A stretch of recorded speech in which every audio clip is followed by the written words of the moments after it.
इस कहानी के सभी पात्र और घटनाएं काल्पनिक हैं, जिसका किसी भी व्यक्ति या घटना से कोई संबंध नहीं है।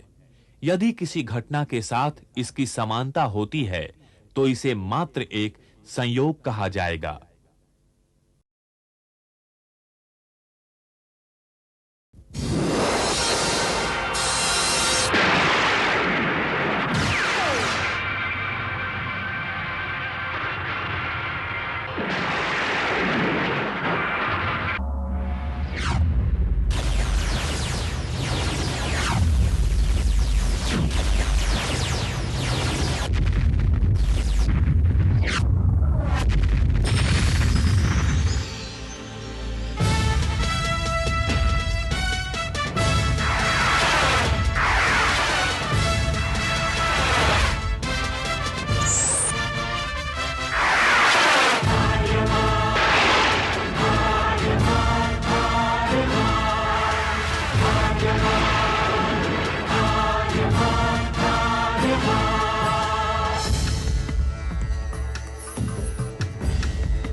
दिग दिगंत और अनंत तक गूंजायमान है।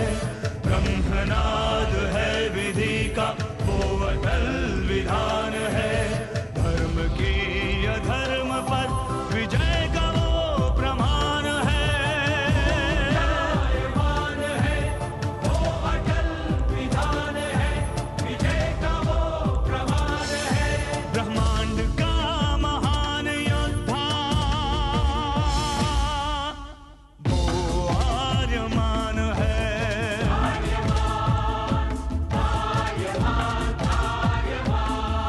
ब्रह्मांड का महान योद्धा वो आर्यमान है। आर्यमान है।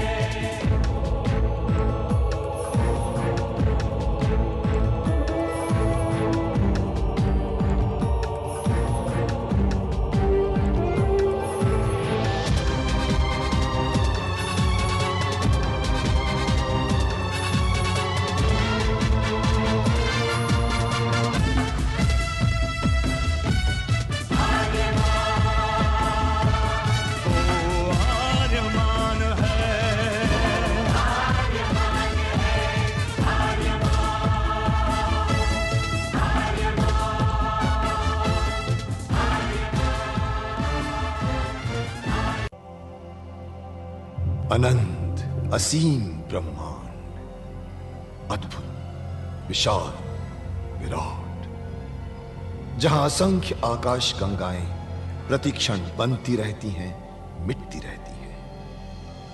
हर आकाश गंगा में होते हैं अनगिनत तारे, अनेकों सूरज, और सूरज के साथ होता है अपना सौर मंडल, जिसमें रहते हैं अनेकों ग्रह। न जाने कितने सूरज चमके और बुझ गए, न जाने कितने तारे चमके और खो गए, न जाने कितने ग्रह, कितनी पृथ्वियां, कितनी सभ्यताएं बनी, बढ़ी और खो गई समय की इस अनंत धारा में। इन्हीं अनजानी परंतु अमर गाथाओं में से एक है महागाथा ब्रह्मांड के योद्धा आर्यमान की।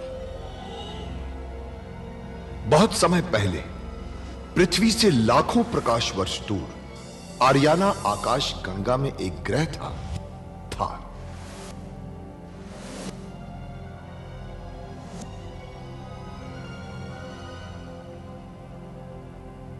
थार एक रेगिस्तान था, पानी की बूंद नहीं थी, फिर भी पूरे ब्रह्मांड के लिए मूल्यवान था थार, क्योंकि थार में थी ऐसी खाने जहां से दुर्लभ जीवनदायी पदार्थ निकलता था, जिसे थारस कहते थे। यह किसी भी ग्रह की जहरीली से जहरीली हवा को भी रासायनिक प्रक्रिया से प्राणवायु बना देता था, जीने के लायक बना देता था। कहावत थी, थारस जिसके वश में, पूरी आकाश गंगा उसके वश में।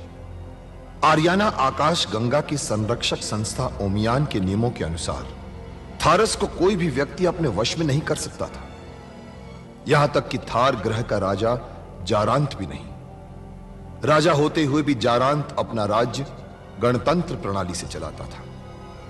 खानों से निकलने वाले थारस का 25% भाग ही थार ग्रह के हिस्से में आता था।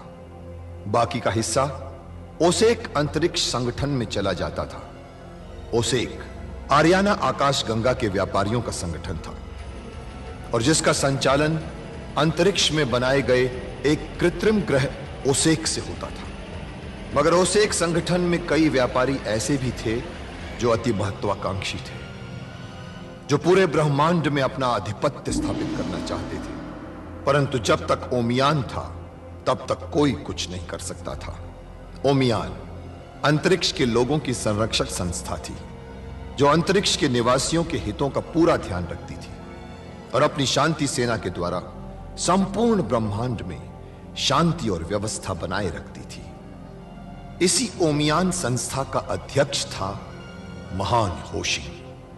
होशिंग जिस ग्रह पर रहता था उस ग्रह का नाम था कुरुक्षेत्र, जहां आज छिड़ी हुई है एक महाजंग।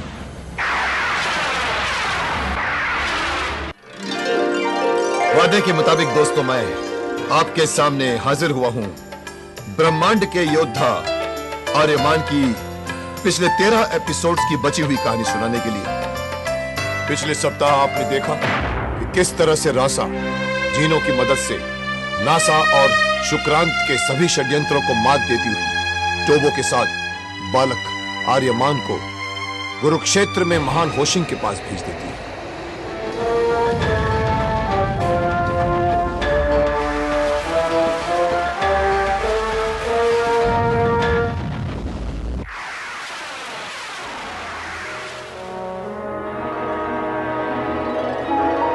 आ गया उसे तो आना ही था।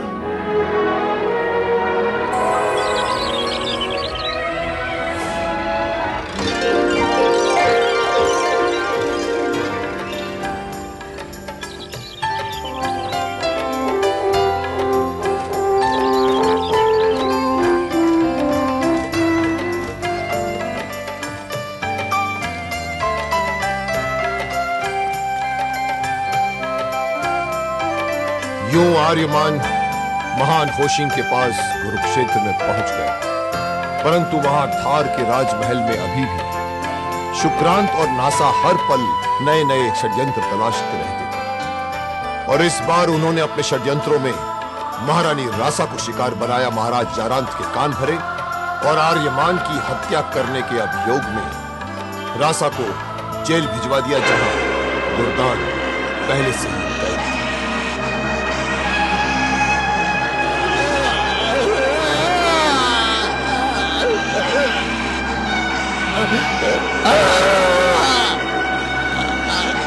जहां अपने बेटे आर्यमान की हत्या के अभियोग में मां रासा कैद थी और वहां महान होशिंग के संरक्षण में आर्यमान पलने लगा।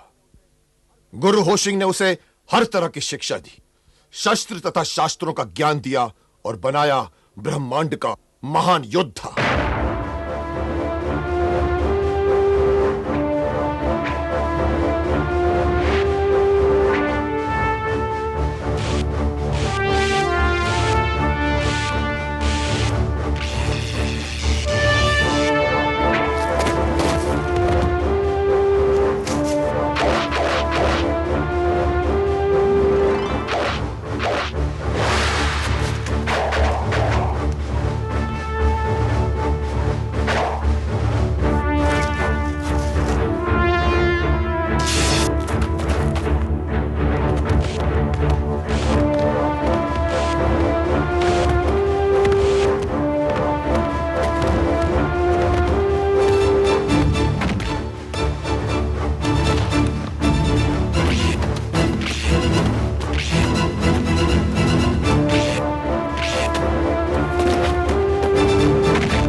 आर्यमान का गुरुदेव होशिंग को प्रणाम।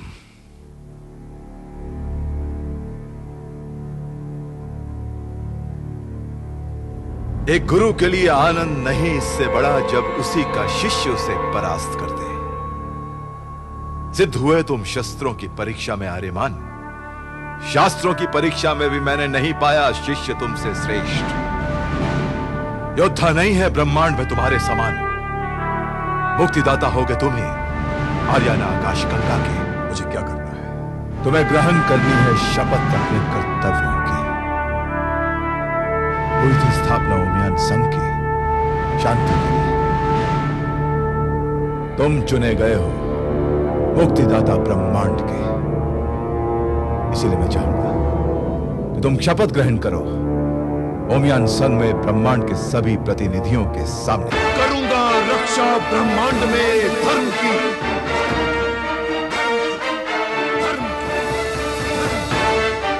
करूंगा नाश ब्रह्मांड में अधर्म का।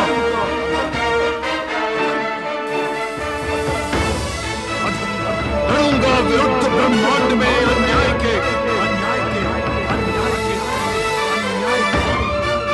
करूंगा सदुपयोग ब्रह्मांड में अपनी शिक्षा का।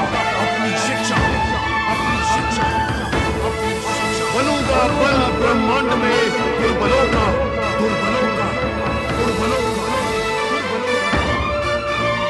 करूंगा स्थापना ब्रह्मांड में अखंड एकता की। करूंगा स्थापित ब्रह्मांड में चिर शांति को। यहां आर्यमान अपने कर्तव्यों की शपथ ले रहा था और वहां महारानी नासा अपने दानवी पुत्र दुर्दान को जेल की काल कोठरी से निकालकर थार की राजगद्दी पर बिठाने का षड्यंत्र रच रही थी।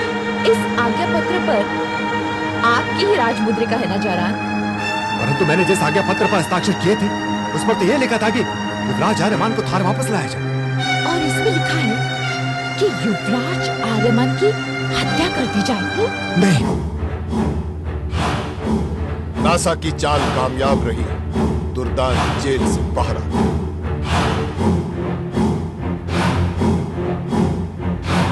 आइए राजकुमार दुर्दान, राजमहल आपकी प्रतीक्षा कर रहा है। आइए।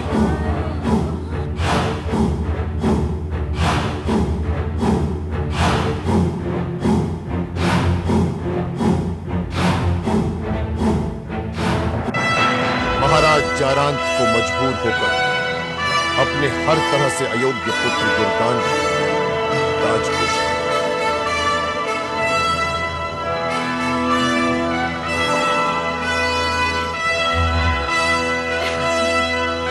बधाई हो बेटा, बधाई हो। बैठो बैठो। थार का सिंहासन मुबारक हो। नासा की महत्वाकांक्षा यहीं तक नहीं। उसने अपने पति जारांत को अपने ही पुत्र आर्यमान की हत्या के झूठे इल्जाम में फंसा दिया। इस अपराध के लिए उन्हें आजीवन कारावास का दंड दिया जाता है। अब नए सेनाध्यक्ष से अनुरोध है कि राजाज्ञा का पालन करने के लिए भूतपूर्व महाराज जारांत को कारावास में ले जाएं।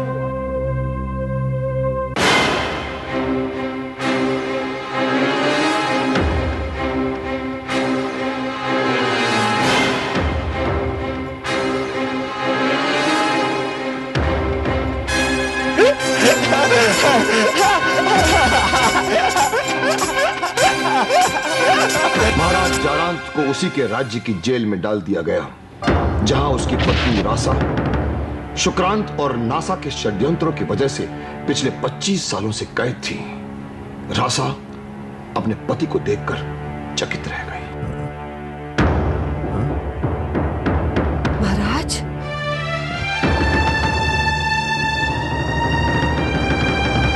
महाराज आप? रासा, रासा। महाराज आप यहाँ और इस हालत में? ये सब मेरे कर्मों का फल है रासा, जो मैंने दूसरों की बातों पर विश्वास करके तुम्हें कारावास में डलवा दिया। मैंने तुम्हारे साथ बहुत अन्याय किया है रासा, बहुत अन्याय किया है। हो सके तो मुझे माफ कर देना। थार के कारावास में महाराज जारांत और रासा पर जुल्म होते गए। वहां कुरुक्षेत्र में आर्यमान अपनी साधना में लीन था।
ये क्या है? एक योद्धा की आंखों में आंसू। लगता है किसी अपने की याद आ गई।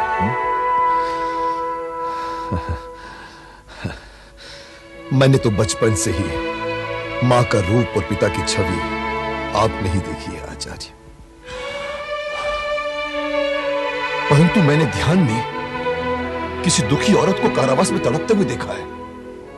मुझे ऐसा लगा कि वो मुझे पुकार रही है। वो तुम्हारी मां थी रासा। उसकी वेदना तुम्हारी आंखों से आंसू बनकर बह निकली। मां? यानी मैंने ध्यान में अपनी मां को देखा? हाँ। होशिन से अपने मां के बारे में सुनकर आर्यमान अपनी मां को मुक्त कराने के लिए बेताब हो उठा। तब होशिन ने उसे दिव्य वस्त्र के बारे में बताया। यह है वो दिव्य वस्त्र। यह वस्त्र वही ग्रहण कर पाएगा जिसके दाहिने हाथ की रेखाएं इस चक्र में बनी हुई रेखाओं से मिल जाएंगी। तब उसके रक्त के तापमान से ये द्वार अपने आप खुल जाएगा। आर्यमान,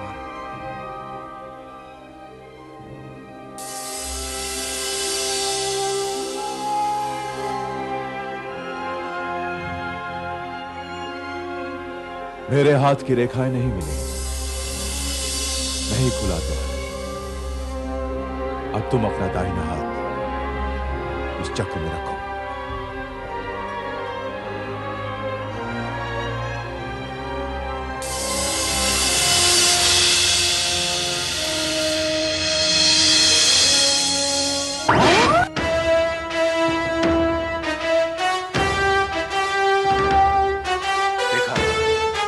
खुल गया द्वार।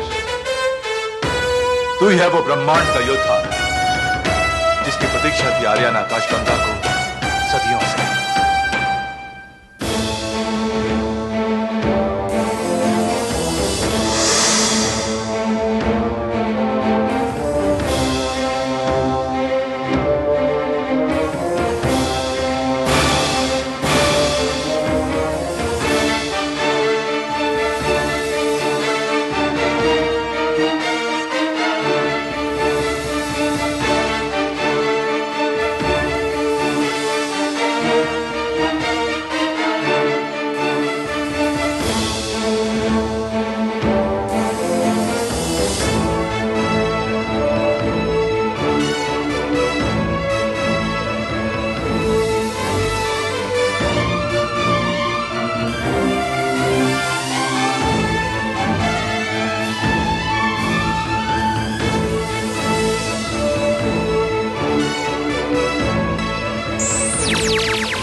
दिव्य वस्त्र धारण कर आर्य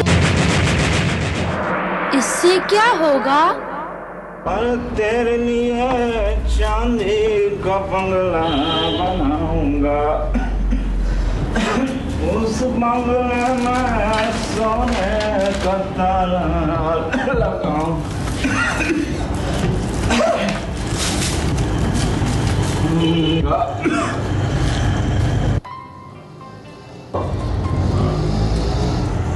आप क्या कर रहे हो? घर की धूल साफ कर रहा हूँ बेटा। उससे क्या होगा? घर में हमेशा सफाई करने से घर में धूल जमा नहीं होगा, घर में कीड़े मकोड़े कीटाणु वगैरह नहीं आएंगे। उससे क्या होगा? घर में सफाई रहने से आदमी को सांस की बीमारी नहीं होती है, और वस्तु स्वच्छ रहने से हम उसे लंबे समय तक इस्तेमाल में ला सकते हैं। सही कह रहे हो राम लखन, पर एक कमी रह गई है। इस साफ कपड़े से अपने नाक और मुंह को ढक लिया करो। इससे क्या होगा? सफाई करते वक्त नाक में धूल नहीं जाएंगी। शाबाश, अब आप लोग भी समझ गए होंगे कि इससे क्या होगा।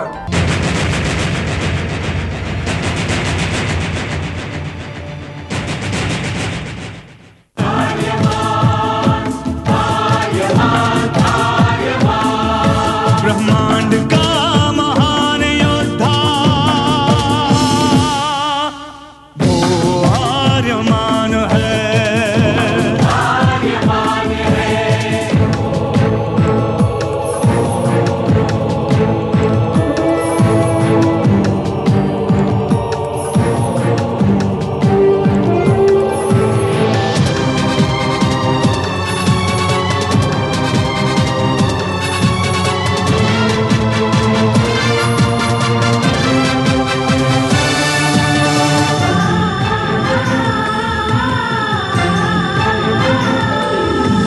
धीरशील शूरवीर है प्रचंड